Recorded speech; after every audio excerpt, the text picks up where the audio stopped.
السلام عليكم وشانل كيني NM Beauty oo markasta qurxinta uga barateen maanta waxaan idin wadaa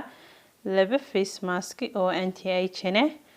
oo madbakhayna yaala waxba dibadda uguma baahanayna insha Allah madbakhayna iska qurxinaynaa wajigeena ka yareynaynaa 20 jir baad u ekaanaysaa baan ku ori 15 jir da'da la iska qarinayaa da'da maanta waxaan u baahanahay bariis laba face mask baan samaysanaa oo kala duwan bariis nooca doonto waynu soo jilcinaynaa waynu soo karkarinaynaa biyo kaliya ku karkarinaynaa kadibna mashiinkeenu gashanaynaa kadib mashiinka markaynu gashano waxa ka soo baxaya isaga oo jilcay oo kiriim ah oo soo ridqamay si wanaagsan baad soo ridqanaysaa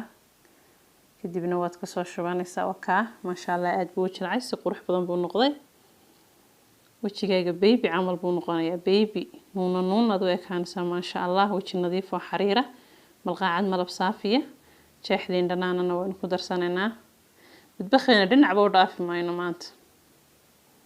qof walba wuu heli karayaa si fiican baynu soo walaaqaynaa wajigeenu si fiican oo ma sha Allah intaynu soo nadiifino ayaynu marinaynaa saasaynu marinaynaa 20 daqiiqo ayaynu isku daynaynaa 20 daqiiqo kadib ma sha Allah waad iska mayri doontaa wiigi waxaad isticmaalaysaa mar ama laba jeer waad arki doontaa faa'iidadiisa insha Allah xagga hoose noogu soo qori comment-ka waxaanu samaysanaa Kenya labaad maanta laba video baan isku keen raacinayaa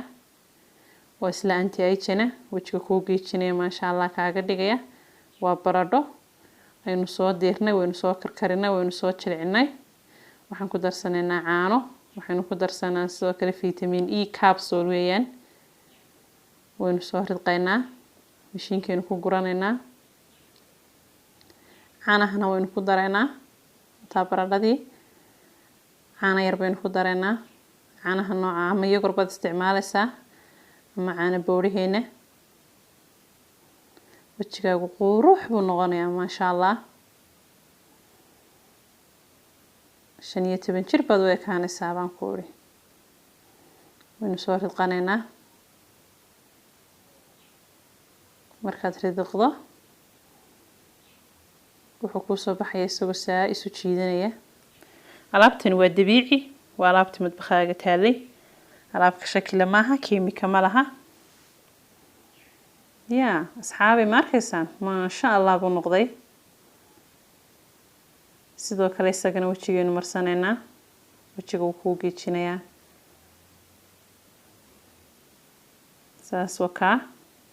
si fiican baad wajiga u marinaysaa kaas waa vitamin E capsule-kii si fiican baad wajiga saa ugu marinaysaa isna 20 daqiiqad ku daynaysaa waad ka mayraysaa